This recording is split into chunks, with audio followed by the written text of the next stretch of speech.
નમસ્કાર, હું છું પરવીન પઠાણ અને ગુજરાતની વાત પ્રોગ્રામમાં તમારું સ્વાગત કરું છું. આજે આપણે આપણા આ પ્રોગ્રામમાં જાણીશું કે આપણા ગુજરાત રાજ્યમાં દિવસ દરમિયાન કઈ કઈ ઘટનાઓ બની છે અને કેવી રીતે બની છે, કયો છે સોશિયલ મીડિયાનો હોટ ટોપિક મુદ્દો, તે સમગ્ર જાણકારી વિસ્તારપૂર્વક આપણા આજના આ પ્રોગ્રામમાં આપણે નિહાળીશું. તો ચાલો જાણીએ અને નજર કરીએ શરૂઆતના મુખ્યના વિશેષ સમાચારો પર. 25 વરસાદથી સુરતની સુરત બગડી, જળબંબાકારથી અનેક વિસ્તારો પાણીમાં ગરકાવ થયા. રેસ્ક્યુની કામગીરી ચાલુ, બોટ દોડતી થઈ. તો બીજી બાજુ ગુજરાતમાં મેડિકલ કોલેજમાં 2 લાખ ફી શા માટે વધારવામાં આવી? જાણો શિક્ષણ મંત્રીનું નિવેદન શું છે. અને બીજી તરફ કરુણ આક્રંદથી પથ્થરદિલ વ્યક્તિનું પણ હૃદય પીગળી જશે. વલસાડમાં જુડવા ભાઈ બહેન સહિત 3ના મોત નિપજ્યા.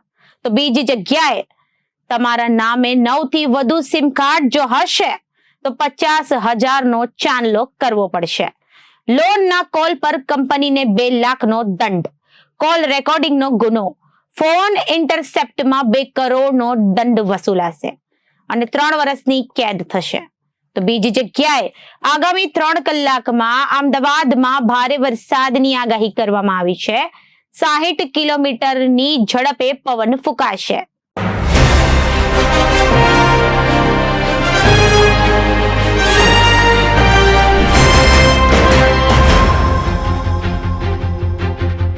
હવે જોઈએ સમાચારો વિગતવાર. સુરત શહેરમાં મોડી રાતથી મેઘરાજા ધમાકેદાર બેટિંગ કરી રહ્યા છે. અત્યાર સુધીમાં 5 ઇંચથી વધુ વરસાદ નોંધાઈ ચૂક્યો છે અને હજુ પણ વરસાદ પડી રહ્યો છે. મોડી રાતથી જ અનારાધાર વરસાદ વરસતા શહેરના કતારગામ, હાથીવાડા મંદિર વિસ્તાર, અખંડાનંદ કોલેજની આસપાસ, વેડ રોડ વિસ્તારમાં, ઉધના ગરનાળા પાસે, Athwa gate, Majura gate, civil hospital સહિતના તમામ વિસ્તારોમાં ભારે પાણીનો ભરાવો થયો છે. વેડ રોડ વિસ્તારમાં તો પાર્ક કરેલી કારો પાણીમાં ડૂબે તેવી સ્થિતિ સર્જાઈ હતી. મુખ્ય માર્ગો પાણીમાં ગરકાવ થતા વાહન ચાલકો અને લોકો મુશ્કેલીમાં મુકાયા છે. આ સાથે જ નીચાણવાળા વિસ્તારોમાં વધુ પાણી ભરાતા તંત્રએ રેસ્ક્યુની કામગીરી શરૂ કરી છે. ભારે વરસાદને કારણે સુરતના જનજીવન પર ભારે અસર જોવા મળી રહી છે. ભરૂચ, સુરત, નવસારી, વલસાડ, દમણ, દાદરા અને નગર હવેલી, ભાવનગર, અમરેલી, બોટાદમાં ઓરેન્જ એલર્ટ જાહેર કરવામાં આવ્યું છે. તો બનાસકાંઠા, અમદાવાદ, ગાંધીનગર, આણંદ, વડોદરા, છોટાઉદેપુર, પંચમહાલ, નર્મદા, તાપી, ડાંગ, કચ્છ, મોરબી, સુરેન્દ્રનગર, જામનગર, દેવભૂમિ દ્વારકા, પોરબંદર, રાજકોટ, જૂનાગઢ અને ગીર સોમનાથ અને દીવમાં યલો એલર્ટ જાહેર કરવામાં આવ્યો છે. આ ઉપરાંત હવામાન વિભાગે આગામી 6 જુલાઈ સુધી રાજ્યના વિવિધ જિલ્લાઓમાં ભારે વરસાદની સંભાવના વ્યક્ત કરી છે. ઊન વિસ્તારમાં હલીમા રેસિડેન્સી સામે જાહેર રોડ પર વીજ થાંભલો ધરાશાયી થયો હતો.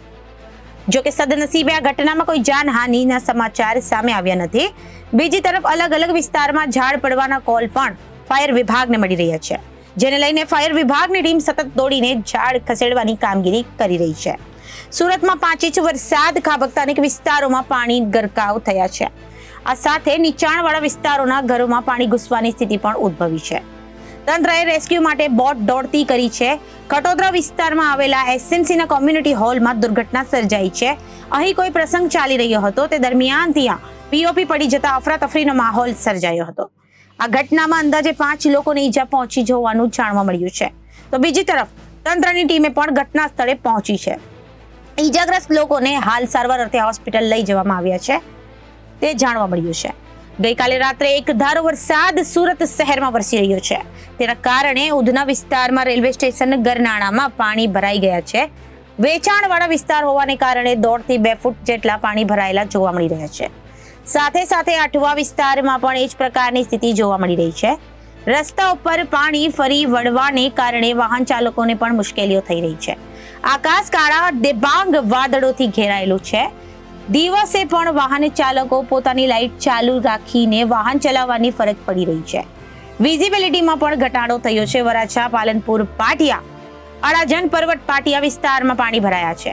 હવામાન વિભાગે કરેલી આગાહી મુજબ દક્ષિણ ગુજરાતમાં મેઘરાજાએ સટાસટી બોલાવી છે. દક્ષિણ ગુજરાતમાં મેઘરાજાએ સુરત સહિતના જિલ્લાઓમાં સાર્વત્રિક વરસાદી છે. જૂન મહિનામાં વરસાદ ખેંચાવાની કારણે સુરતીઓ અને ખેડૂતો ત્રસ્ત થઈ ગયા છે. ગરમી અને ઉકળાટથી સુરતીઓ પરેશાન હતા તો ખેડૂતોની વાવણી લાયક વરસાદની આતુરતાનો અંત આવ્યો છે. સુરત શહેરના કેટલાક વિસ્તારોમાં હજી પણ મુસળધાર વરસાદ વરસી રહ્યો છે. રાજ્યભરમાં વરસાદની સાથે સુરતમાં મેઘમહેર થઈ છે, પરંતુ સુરતમાં પહેલા સારા વરસાદે સુરત મહાનગરપાલિકાની પોલ ખોલી નાખી છે.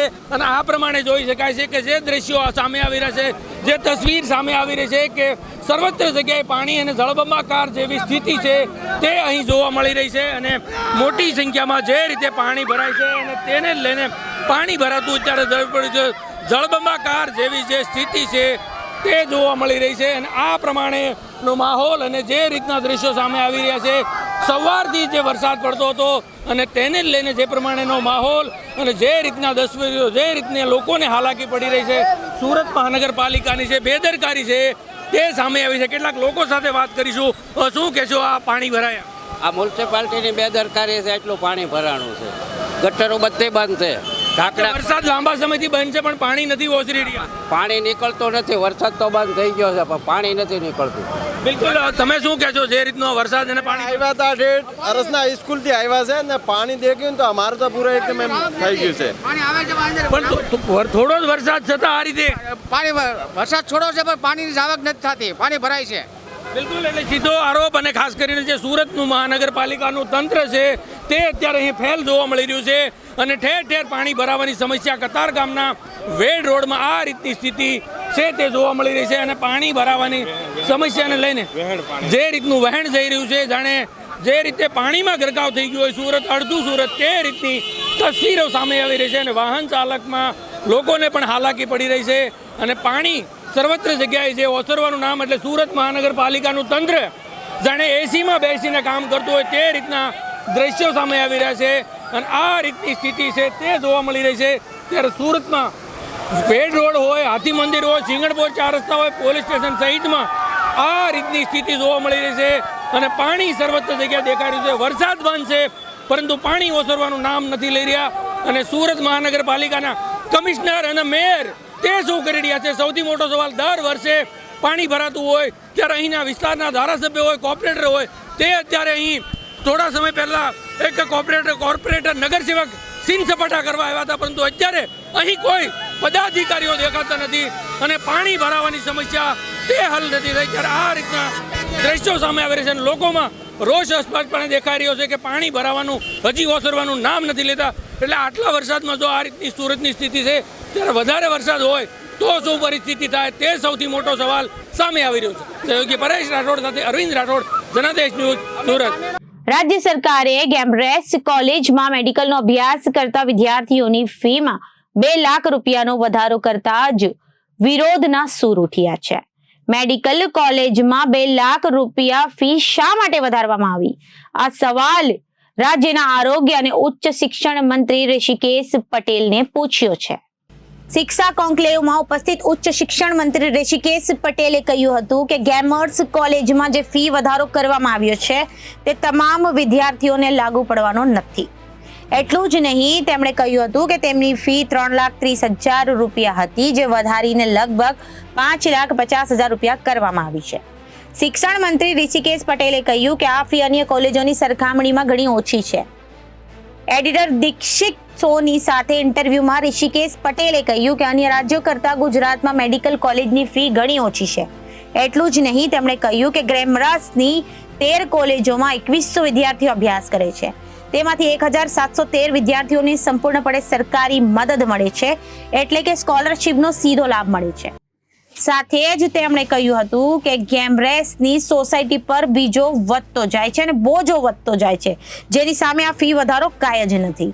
આ સાથે તેમણે સરકારી લાભો મેળવીને ડોક્ટર બનનારા વિદ્યાર્થીઓને કહ્યું કે સરકારી લાભ લેનારા વિદ્યાર્થીઓ તબીબો 1 વર્ષના બોન્ડ માટે પણ તૈયાર નથી.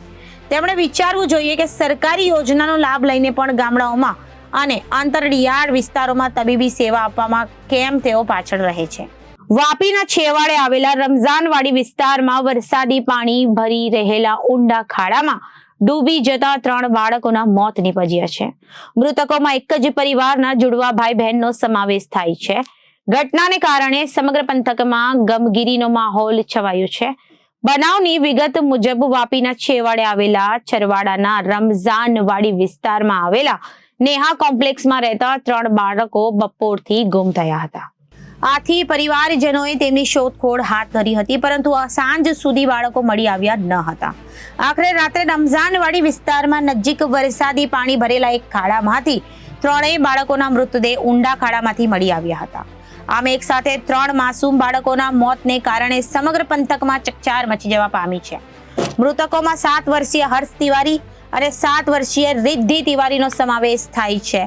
હર્ષ અને રિદ્ધિ બંને જુડવા ભાઈ બહેન હતા અને 9 વર્ષીય આરુષી સોલંકી તેમની પાડોશમાં રહેતી હતી. 3 બાળકોના મોતને કારણે સમગ્ર પંથકમાં શોકની કાલીમાં છવાઈ ગઈ છે, જેમાં તિવારી પરિવારના મૃતક જુડવા હર્ષ અને રિદ્ધિ 4 ભાઈ બહેન હતા. તેમાં 3 બહેનો વચ્ચે એક જ ભાઈ હતો. મૃતક બંને પરિવારમાં સૌથી નાના હતા અને બંને એકી સાથે રોજ રમવા માટે જતા હતા. બનાવના દિવસે પણ અન્ય બાળકો સાથે તેઓ બિલ્ડિંગની નીચે પાર્કિંગમાં રમી રહ્યા હતા. તે દરમિયાન બાળકો રમતા રમતા બિલ્ડિંગની નજીક આવેલા વરસાદી પાણી ભરેલા એક ખાડા નજીક પહોંચ્યા હતા. ખાડામાં વરસાદી પાણી ભરેલું હતું, જેમાં બાળકો ડૂબી ગયા હતા. એક જ બિલ્ડિંગના 3 બાળકોના મોતને કારણે મૃતક બાળકોના પરિવારમાં આક્રાંતથી પથ્થર દિલનું પણ કાળજું કંપાવે તેવો પરિવારમાં માહોલ સર્જાયો હતો. પોતાના વહાલ સોયા માસૂમ બાળકોને ખોનાર પરિવારની આંખમાંથી આંસુ સુકાઈ નથી રહ્યા છે. મૃતક રિદ્ધિ અને હર્ષની માતાના જણાવ્યા પ્રમાણે બાળકો નીચે રમતા હતા ત્યારે એક કૂતરાને બિસ્કિટ ખવડાવવાની જીદ કરી તેઓ માતાને દુકાને લઈ ગયા હતા અને ઉધારીમાં બિસ્કિટનું પેકેટ લીધું હતું અને ત્યારબાદ રમતા રમતા તેઓ ખાડા સુધી પહોંચી ગયા હતા અને આ ઘટના બની હતી. જોકે બાળકો આ ખાડામાં નાહવા પડ્યા હતા કે અકસ્માતે પડી જવાથી આ ઘટના બની છે તે હજુ સુધી સ્પષ્ટપણે જાણી શકાયું નથી. ભોગ બનેલ બાળકોના પરિવારને કહેવા મુજબ એક બાળકને ઘટનાની જાણ હતી, પરંતુ ડરના હિસાબે તેણે કોઈને કંઈ કીધું ન હતું. આ ચકચારિત ઘટના અંગે હવે ડુંગરા પોલીસે જરૂરી કાર્યવાહી હાથ ધરી છે. કેન્દ્ર સરકાર દ્વારા ટેલિકોમ્યુનિકેશન એક્ટ 2023 લાગુ કરાયો છે. 26મી જૂનથી આ કાયદો લાગુ કરાયો છે. આ સાથે જ સાયબર ક્રાઇમ સામે ગાડીઓ કસવામાં આવ્યો છે, તો મોબાઈલ વાપરનારને માટે લાભદાયી બનાવાયું છે. જો કે આ કાયદા અંતર્ગત મોબાઈલ યુઝર ભૂલ કરે તો 50,000 થી 2 લાખ સુધીનો ચાંદલો કરવો પડી શકે છે. આ ઉપરાંત કંપનીઓ દ્વારા લોન કે રિક્વાયરમેન્ટના કોલ કરાય તો 2 લાખનો દંડ કરાશે. મોબાઈલ યુઝરની ફરિયાદ બાદ મોબાઈલ કંપની કાર્યવાહી ના કરે તો તેને 2 લાખનો દંડ થઈ શકે છે. આટલું જ નહીં, કોઈના ફોન રેકોર્ડ કરવો ગુનો છે. કોઈનો ઇન્ટરસેપ્ટમાં 2 કરોડ સુધીનો દંડ અને 3 વર્ષની કેદની સજા જોગવાઈ કરાઈ છે. ત્યારે આ એક્ટ અંગે સાયબર લોયર એઆઈ અને ડેટા પ્રોટેક્શન સ્પેશિયાલિસ્ટ એવાય ડોક્ટર સ્નેહલ વકીલ પાસેથી આ એક્ટ અંગે વિગતે ચર્ચા કરી હતી. કેન્દ્ર સરકાર દ્વારા સતત સાયબર ક્રાઇમને ઓછા કરવા માટેના પ્રયાસો હાથ ધરવામાં આવી રહ્યા છે. તે અંતર્ગત કાયદામાં સુધારો કરવો ખૂબ જ જરૂરી છે. તે કાયદા અંગે વિચારવામાં આવી રહ્યું હતું, તેને હવે ધીરે ધીરે ઇમ્પ્લિમેન્ટ કરવાની દિશામાં કેન્દ્ર સરકાર આગળ વધી રહી છે. ટેલિકોમ્યુનિકેશન કાયદો અમલમાં લાવવા જઈ રહ્યો છે. તેનાથી મોબાઈલનો ઉપયોગ કરતા ગ્રાહકો માટે ખૂબ લાભ થાય છે. તે દિશામાં વિચારવામાં આવ્યું છે, કારણ કે અત્યારે સૌથી વધારે કોમ્યુનિકેશન પદ્ધતિનો ઉપયોગ કરીને સાયબર ક્રાઇમ થઈ રહ્યા છે. તેનાથી લોકો ખૂબ જ ત્રસ્ત થઈ ગયા છે. પરંતુ હવે મોટા ભાગના સાયબર ક્રાઇમ ઉપર કેન્દ્ર સરકારના લગામ લગાવાઈ રહી છે. સાયબર ક્રાઇમમાં એક્ટની જોગવાઈઓથી લોકોને રાહત થશે. ઇન્ડિયન ટેલિકોમ્યુનિકેશન એક્ટ 2023 એક નવો કાયદો છે જે 26 જૂન 2024 થી અમલમાં આવ્યો છે. આ જે કાયદો છે તે આપણા જૂના ટેલિગ્રાફિક કાયદાઓ હતા. Indian telegram act, wireless telegraphy act અને ટેલિગ્રાફ વાયરસ એક્ટ તેને રિપ્લેસ કરતો આ કાયદો છે. આ જે કાયદો હતો તે અંદાજે 138 વર્ષ જૂના કાયદાઓ હતા, જેને હવે ધીરે ધીરે સરકાર દ્વારા રિપ્લેસ કરવામાં આવી રહ્યા છે. ટેલિકોમ સેક્ટરને મોડર્નાઇઝ કરવા માટેના પ્રયાસ થઈ રહ્યા છે. આ નવા કાયદો આવવા બાદ અનેક બાબતો ઉપર આપણે બ્રેક લગાવી શકો છો. જે ખોટી માનસિકતા સામે કામો થતા હતા તેને નિયંત્રણમાં લાવવા માટે આ કાયદો અવારનવાર દિવસોમાં આશીર્વાદ સ્વરૂપ પુરવાર થવાનો છે. જેમ કે આ કાયદા અંતર્ગત કેટલાક સિમ ખરીદવા, તેની મર્યાદા, ખોટી રીતે સિમ કાર્ડ મેળવ્યા હોય, ખોટી રીતે તમારો ફોન કોઈ ઇન્ટરસેપ્ટ કરે અથવા રેકોર્ડિંગ કરે, તમારા મોબાઈલ ઉપર જે સતત જાહેરાત માટેના ફોન આવતા હોય છે તેના ઉપર પણ લગામ લાગી શકશે. મોબાઈલ ટાવર ખાનગી જમીનો ઉપર ઊભા કરવા પહેલાના કેટલાક નિયમો ફરજિયાત રીતે અનુસરવા પડશે. અત્યારે કોઈ પણ વ્યક્તિ કોઈ પણ મોબાઈલ કંપનીમાં ગમે તેટલા સિમ કાર્ડ કાયદેસર રીતે ખરીદી શકે છે, કારણ કે આ બાબતે તે કોઈ પણ નિયમ કે કાયદો નથી. આ પ્રકારનો કોઈ કાયદો અમલમાં આવ્યો નથી હોવાને કારણે તેના ઘણા ગેરકાયદા ઉઠાવવામાં આવ્યા છે. પરંતુ હવેથી કોઈ પણ વ્યક્તિ નિયમ મુજબ પોતાના નામ ઉપર વધુમાં વધુ 9 જેટલા સિમ કાર્ડ ખરીદશે તો જમ્મુ અને કાશ્મીરના નોર્ધન ઈસ્ટના જે રાજ્યો છે એમાં વધુમાં વધુ 6 સિમ કાર્ડ અને વ્યક્તિ ખરીદી શકે છે. અને જો તમે નિયમ નહીં અનુસરો તો જે મર્યાદા આપવામાં આવે છે તેના કરતાં વધુ સિમ કાર્ડ તમે પ્રાપ્ત કર્યા છે એવી માહિતી જો પ્રાપ્ત થાય તો પહેલી વખત તો 50,000 રૂપિયા દંડ ફટકારવામાં આવશે. ત્યારબાદ વારંવાર જો તમે આ ગુનો કરશો તો 2 લાખ રૂપિયાનો દંડ થશે. તમારા તમામ ડેટા આધાર કાર્ડ સાથે લિંક હોવાને લીધે તમે જ્યારે પણ સિમ કાર્ડ ખરીદવા જશો ત્યારે તમારો આધાર કાર્ડ માંગવામાં આવશે અને તેના થકી જ ખબર પડશે કે એક આધાર કાર્ડ ઉપર કેટલા નંબરના સિમ કાર્ડ પ્રાપ્ત કરવામાં આવ્યા છે અને ત્યારબાદ તેના ઉપર કાર્યવાહી શરૂ કરવામાં આવશે. નવા કાયદાની અંદર આવી તમામ બાબતોની ખૂબ કાળજી રાખવામાં આવી છે. જો કે વ્યક્તિ તમારી જાણ બહાર તમારા નામથી સિમ કાર્ડ પ્રાપ્ત કરી લે અને ધ્યાન આવશે તો રૂપિયા 50 લાખ સુધીની પેનલ્ટી કરવાની જોગવાઈ આ એક્ટમાં રાખવામાં આવી છે. આટલું જ નહીં પરંતુ 3 વર્ષ સુધીની સજાનું પણ પ્રાવધાન કરવામાં આવ્યું છે. સૌથી મહત્વની વાત એ છે કે સિમ કાર્ડ તમે યુઝ કરી રહ્યા છો તે તમારા નામના જ હોવા જોઈએ. જો તમે તમારા પરિવારના અન્ય કોઈ પણ વ્યક્તિના નામનો ઉપયોગ કરીને અથવા તો તેમના ડોક્યુમેન્ટ થકી સિમ કાર્ડ પ્રાપ્ત કર્યું હોય તો તે તમે ઉપયોગમાં લેતા હોય તો તે ધ્યાન પર આવે તો તમારી સામે કડક કાર્યવાહી થઈ શકે છે. મોટાભાગના લોકો પોતાના નામ પર અને તેમની પત્ની કે બાળકોના પરિવારના અન્ય સભ્યોના નામ પર સિમ કાર્ડ લઈ લેતા હોય છે, પરંતુ હવે તે ગુનાહિત કૃત્યો પૈકીનું એક માનવામાં આવશે. ત્યારે લગભગ તમામ લોકો આ મુશ્કેલીમાં છે. વારંવાર તમારા નંબર ઉપર કોઈ પણ કંપની દ્વારા મેસેજ કરવા, પોતાની પ્રોડક્ટ બાબતે ફોન કરવા, લોન જેવી રિક્વાયરમેન્ટ માટે સતત તમારા નંબર એ કંપની પાસે પહોંચી જાય છે અને તમને ફોન કરવામાં આવે છે. આ સમસ્યામાંથી પણ આ એક્ટને કારણે રાહત મળી શકશે. જ્યારે પણ કોઈ પણ કંપની કસ્ટમર તરીકે તમને ફોન કરે અને તે બાબતની જો તમે કમ્પ્લેન કરો તો તે કંપની સામે 2 લાખ રૂપિયા સુધીનો દંડ થઈ શકે છે. આ જે કમ્પ્લેન છે તે ટેલિફોનિક ઓપરેટર કંપનીની કરવાની હોય છે અને એ લોકો પણ જો બેદરકારી રાખે તો એમને પણ રૂપિયા 2 લાખ સુધીનો દંડ થઈ શકે છે. આ બાબતને આ કાયદામાં ખૂબ જ ગંભીરતાથી લેવામાં આવી છે. અત્યાર સુધી ફોન કોલ રેકોર્ડિંગ અને તેનાથી પણ વધુ ઇન્ટરસેપ્ટ બાબતે કોઈ વધુ સ્પષ્ટતા નથી, પરંતુ આ કાયદા મુજબ હવે કોલ રેકોર્ડિંગ તો ગુનાહિત કૃત્ય છે, પણ સાથે સાથે ઇન્ટરસેપ્ટ કરવો તે પણ ગંભીર ગુના માનવામાં આવે છે. એટલું જ નહીં પરંતુ તમે કોઈની જાણ બહાર કોઈના મોબાઈલમાં અનઓથોરાઇઝ ડેટા ટ્રાન્સફર કરો અથવા કોઈના ટેલિકોમ્યુનિકેશન નેટવર્કમાં ખોટી રીતે એક્સેસ લેશો તો પણ રૂપિયા 2 કરોડ સુધીના દંડની જોગવાઈ કરવામાં આવી છે. તેમાં 3 વર્ષ સુધીની સજાનું પ્રાવધાન કરવામાં આવ્યું છે. આજે નવો કાયદો અમલમાં આવી રહ્યો છે તેના કારણે ગવર્મેન્ટના પ્રાઇવેટ કોમ્યુનિકેશન કંપનીઓ ઉપર વધુ નિયંત્રણ કરવા માટેની સત્તા આવી ગઈ છે. મોબાઈલ ટાવર અથવા ટેલિકોમ કેબલ પ્રાઇવેટ પ્રોપર્ટીમાં કંપની નાખવા ઈચ્છતી હોય તો પોલીસ વેરિફિકેશન પછી કામ ટેલિકોમ કંપની કરી શકે. ખાનગી મિલકત હોવા છતાં પણ આ એક્ટમાં જોગવાઈ કરવામાં આવી છે. લો ઇન્ફોર્મેશન એજન્સી મદદથી કામગીરી શરૂ કરી છે. ટેલિકોમ્યુનિકેશન એક્ટ 2023 ડિસેમ્બર 2023માં પાસ થયો હતો અને હાલમાં 26 જૂન 2024થી અમલમાં આવી ગયો છે. આ જે સમગ્ર એક્ટ છે તે પૈકીની કેટલીક જોગવાઈઓની અમલવારી હવે શરૂ થશે, જેમ કે સેક્શન 1 to 10 થી 30, 42 થી 44, 46, 47, 50, 50 થી 58 અને સેક્શન 61, 62 ની જોગવાઈઓની અમલવારી શરૂ થશે. આ સમગ્ર એક્ટની અંદર કુલ 62 સેક્શનનો સમાવેશ કરવામાં આવ્યો છે, જેમાંથી આ મુજબના સેક્શન અમલમાં આવી ગયું છે. 3 કલાકમાં અમદાવાદમાં ભારે વરસાદની આગાહી હવામાન વિભાગ દ્વારા કરવામાં આવી છે. સાથે સાથે જ આણંદ, ખેડા, ભરૂચ અને સુરતમાં પણ ભારે વરસાદની આગાહી કરવામાં આવી છે. ત્યારબાદ અન્ય જિલ્લાની વાત કરવામાં આવે તો નર્મદા, ભાવનગર, મોરબી અને બોટાદમાં પણ આગાહી કરવામાં આવી છે. નોંધનીય છે કે ગાજવીજ સાથે 40 થી 60 કિલોમીટર પ્રતિ ઘંટા ઝડપે પવન ફૂંકાશે. આ સાથે રાજ્યના અન્ય જિલ્લાઓમાં પણ હવામાન વિભાગે વરસાદની આગાહી કરી છે.